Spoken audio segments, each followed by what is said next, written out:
Today we're taking a look at these NFL matches, which are happening on Monday, December 12, 2022, and giving you match breakdowns, betting tips and predictions in general on these games. Welcome back to High Stakes. Before we dive into our video, don't forget to subscribe and push that notification bell to get notified as soon as we release these sport prediction videos. Also, check out our perks and join the High Stakes membership. Joining the High Stakes membership is easy, is cheap, but it will help a lot in the growth process of this channel. Plus, if you would like more betting tips and predictions, then check out our Patreon in the link down below. Our new Patreon is a way for us to help you improve your chances of making more money. Multiple plans are available for each and every one of you. By becoming a member of the High Stakes Patreon, you will have access to our best team picks, total picks, parlay picks and much more. Stop wasting hours of your time searching for bad betting predictions that ends up costing you a lot of time and money.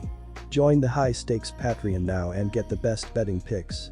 Going back to our video, we will give you 2 betting picks for each game, a team pick and a total pick based on facts and detailed explanation. One more thing before we start, check out our new channel High Stakes Props and Parlays, where you can find our player props and parlay picks predictions. You will find the link in the description and comments section below. And make sure to watch our videos till the end so you don't miss any of our picks. Arizona Cardinals vs New England Patriots.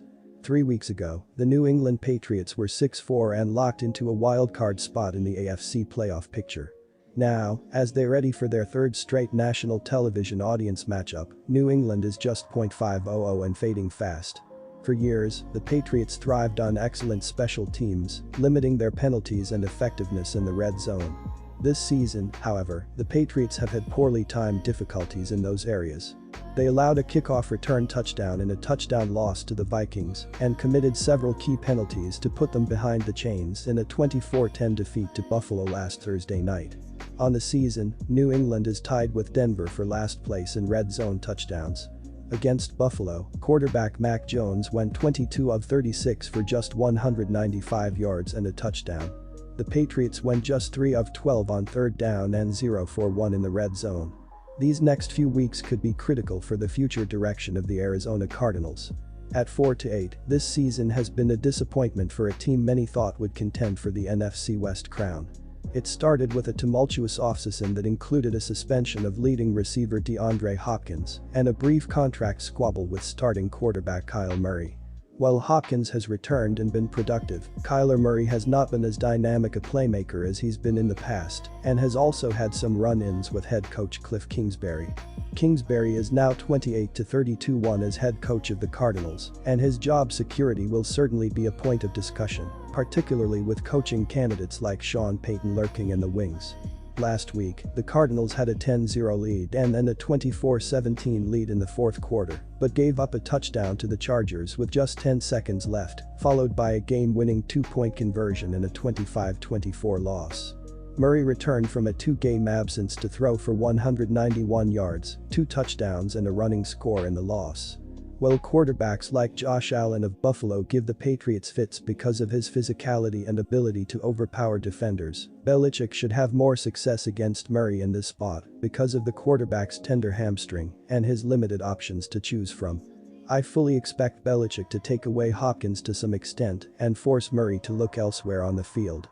While James Conner had over 100 yards rushing last week against the Chargers, he will find tougher sledding against a New England defense that is 12th against the run.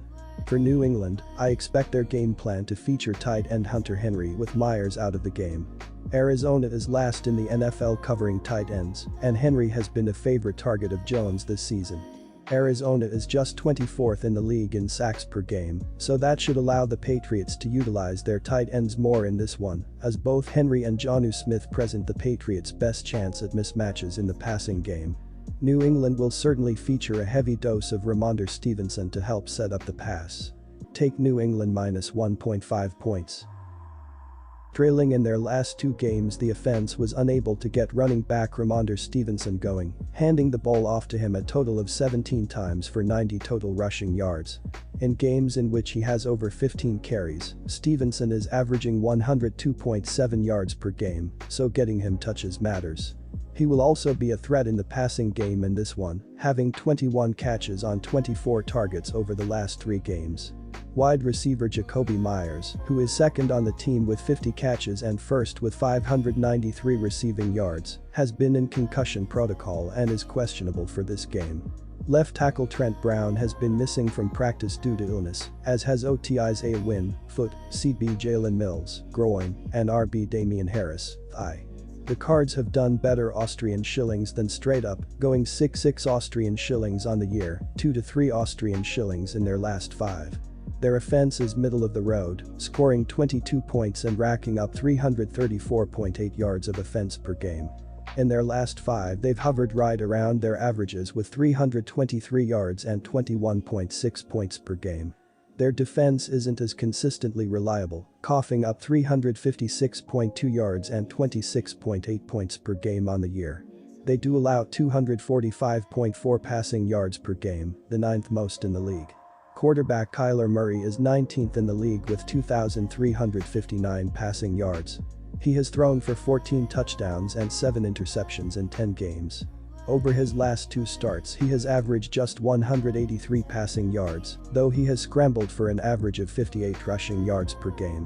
The Patriots' defense is strong against both the pass and run, so Murray may be best served working with his weapons, although that could be an issue if you look at the injury report.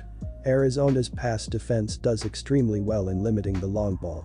The New England Patriots have split their last 6 road games.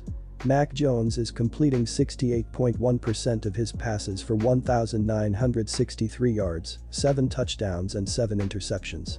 Jakobi Meyers and Devontae Parker have combined for 1,029 receiving yards and 4 touchdowns, while Ramondre Stevenson has 56 receptions. The New England Patriots' ground game is averaging 104.9 yards per contest, and Stevenson leads the way with 734 yards and 4 touchdowns. Defensively, New England is allowing 18.8 points and 311.8 yards per game. Jawan Bentley leads the New England Patriots with 77 tackles, Matthew Judon has 13 sacks, and Jonathan Jones has 3 interceptions. The Arizona Cardinals have lost 5 of their last 6 home games. Kyler Murray is completing 66.3% of his passes for 2,359 yards, 14 touchdowns and 7 interceptions. DeAndre Hopkins and Marquise Brown have combined for 1,105 receiving yards and 6 touchdowns, while Rondale Moore has 41 receptions.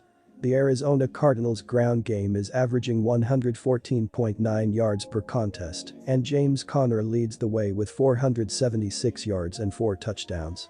Defensively, Arizona is allowing 26.8 points and 356.2 yards per game.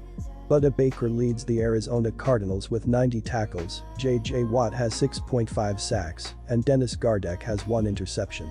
Unfortunately, that means the bulk of the yards they give up in the air are of the short variety, where New England loves to live.